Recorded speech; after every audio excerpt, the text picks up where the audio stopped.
Welcome to Not Another PD, the podcast for helping professionals who are over dull trainings and death by slideshow workshops. I'm Jasmine Purcell, social worker, coach, supervisor, and self-proclaimed boundaries queen.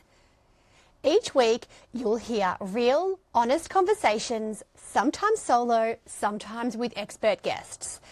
Think insider perspectives, practical takeaways, and a focus on your well-being, not just how you show up for clients. This podcast is about you, the human behind the caseload, the human behind the profession. So, what are we waiting for? Let's get started. Episode 7. After having a few of our very first guest episodes, which was so exciting, and it's always amazing to have conversations with other helping professionals who are doing such amazing work out there.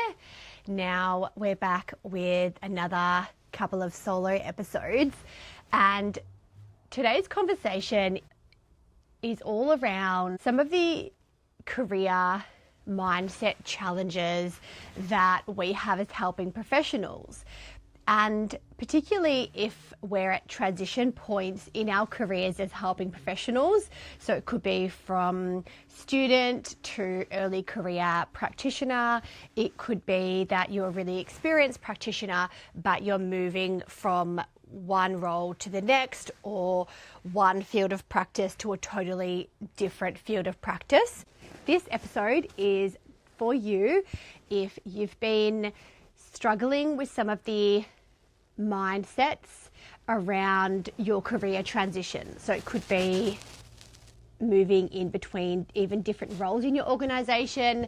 Something may be holding you back for applying for that promotion within your organization, or you may have graduated from your course, 1 to 2 years ago, but something is stopping you from moving forward. So it could be moving forward in terms of securing that job, or maybe even you have some barriers in applying for jobs.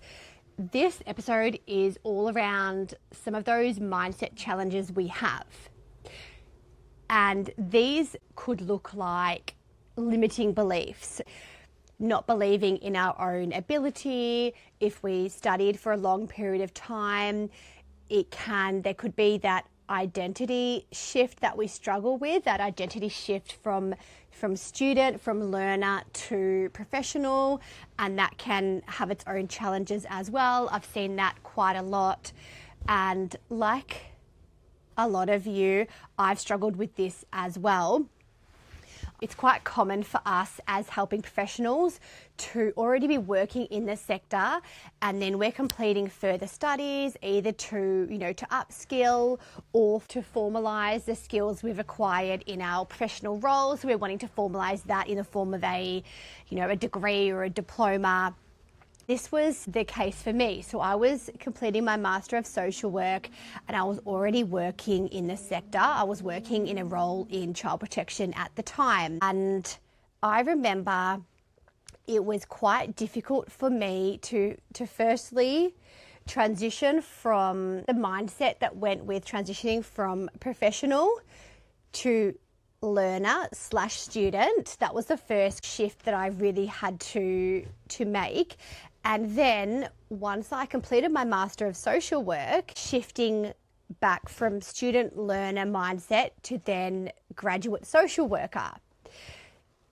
And I remember being at sort of almost like a crossroads in my career. And I remember thinking at the time, do I remain in a role that I'm comfortable in, which at that time was child protection, or do I move way out of my comfort zone and also moving into a different field of practice?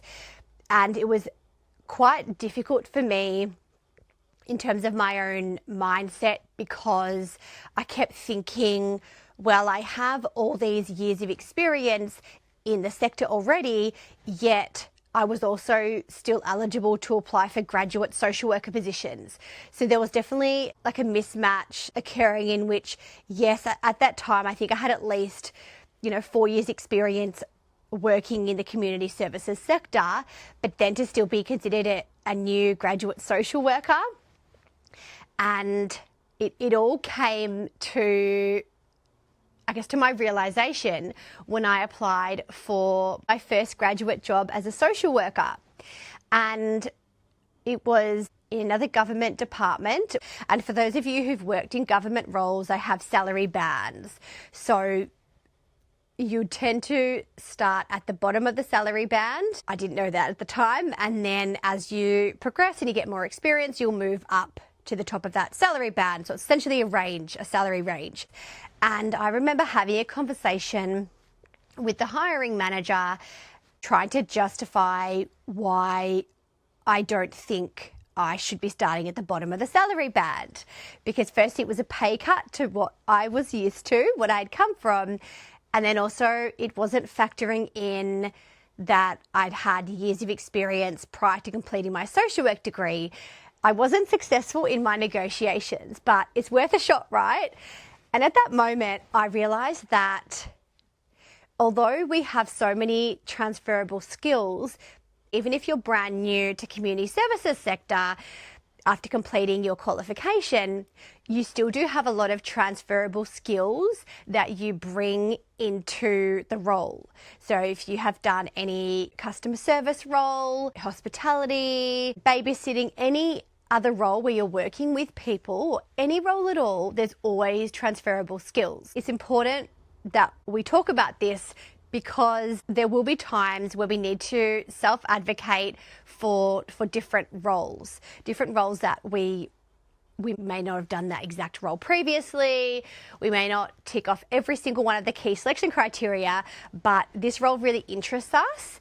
And I always say to anyone out there, either it's my friends or colleagues or anyone that I supervise or coach, that we should always just give it a go. So in this episode, we're going to talk about 3 main career mindset shifts that we should all look at making if we're going to try and move ourselves from being stuck without a role at all, if we're a new graduate and we haven't secured our first graduate role, or if we're already working in the sector as a helping professional, but we may be feeling stuck in our current role and really wanting to move into a leadership role or transition into a different field of practice. Whatever stage you're at, these are 3 career mindset shifts that we're going to talk about today. If you're watching the video replay, then I'm displaying these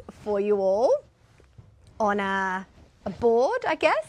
I'm a visual person, and also prompts me to remember what we're going to talk about as well in this episode. So the 3 career mindset shifts that we all should be making them right now everyone, not tomorrow, not next week, right now. And then we'll talk about each one of them further.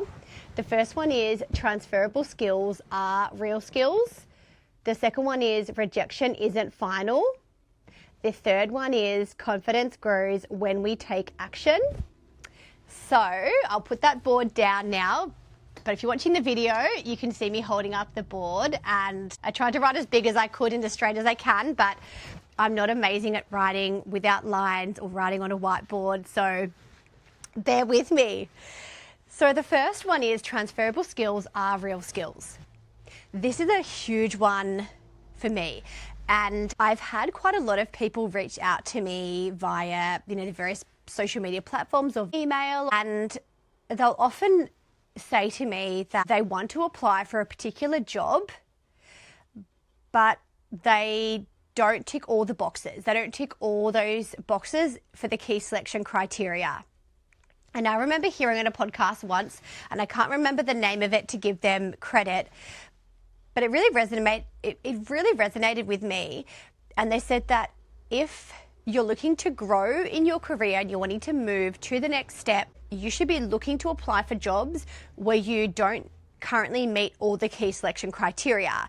Because if you can tick every single box and say, yes, I meet all of this criteria, then you've already done that role, or you've done something very similar, and there's not really an opportunity for learning or growth in that role. So we should really be looking to take our transferable skills, and we'll talk a little bit about what those are, bring our transferable skills from our current job, from our previous job, from our studies into the next role. So transferable skills, and I can give you an example.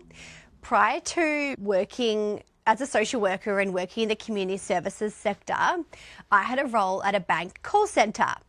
I loved my job at the bank call centre.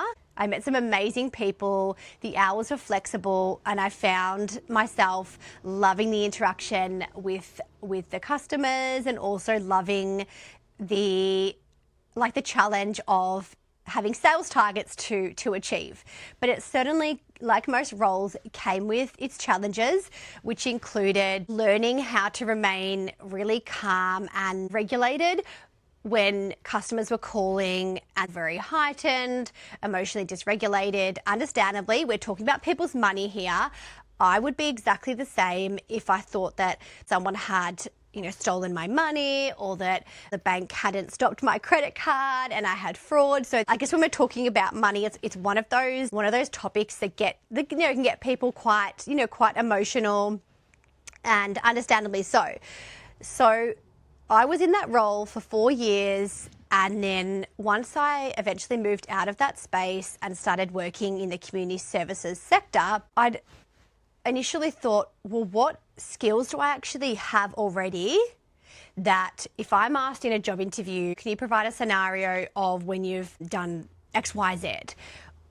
Or when I was writing in my cover letter and trying to address key selection criteria. So I remember initially having a bit of a limiting belief, and these limiting beliefs are really what sits behind these blocks when it comes to our career growth. And then I remember thinking, well, I haven't done this sort of work before. I haven't worked in the community services sector. I don't have the skills. Why am I even applying for this role if all I've done before is sort of call centre work, hospitality type work, retail. And then I started reading more about transferable skills. And then I'd realised that there were so many skills that I could take from my call centre role in banking and apply it to any job in the community services sector, any entry-level job. And that's when it sort of hit me. There were so many things. The customer service. It was also having a structure to my calls, which is similar to then a structure you would have if you were doing a client session. You don't just attend a client meeting or do a home visit without any form of structure in what you want to talk about. How do you open a session well? How do you close a session well? And these were all skills I'd learnt all those years in the call centre. So I encourage you to think about,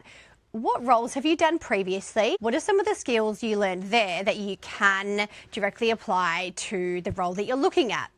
So that's the first one. Transferable skills are real skills. Take it from me, a former call centre operator, that they are real skills. Okay, the second one is rejection isn't final. If you're someone who has, like most of us, you would have applied for what you thought was your dream job or your dream job at the time, and you weren't successful. You may not have even been called for an interview. You may have approached your supervisor about applying for higher duties or applying for a more senior role, and you weren't met with enthusiasm and encouragement. That's definitely happened to me before. I guess all of those things have happened to me before. So I can speak from experience when I can tell you that I also know what rejection feels like. Rejection can sometimes, and quite often does, feel personal. I've been on hiring panels before, and I know that there are so many factors that go into someone being the successful applicant and then someone being unsuccessful. And for a very long time, I myself had the mindset of taking everything personally. So if I was unsuccessful in that job application, after having the interview, or even not even making it to the interview stage, I would take that personally and think, well, there's something wrong with me, or there's something lacking within me, and that led to me not being successful.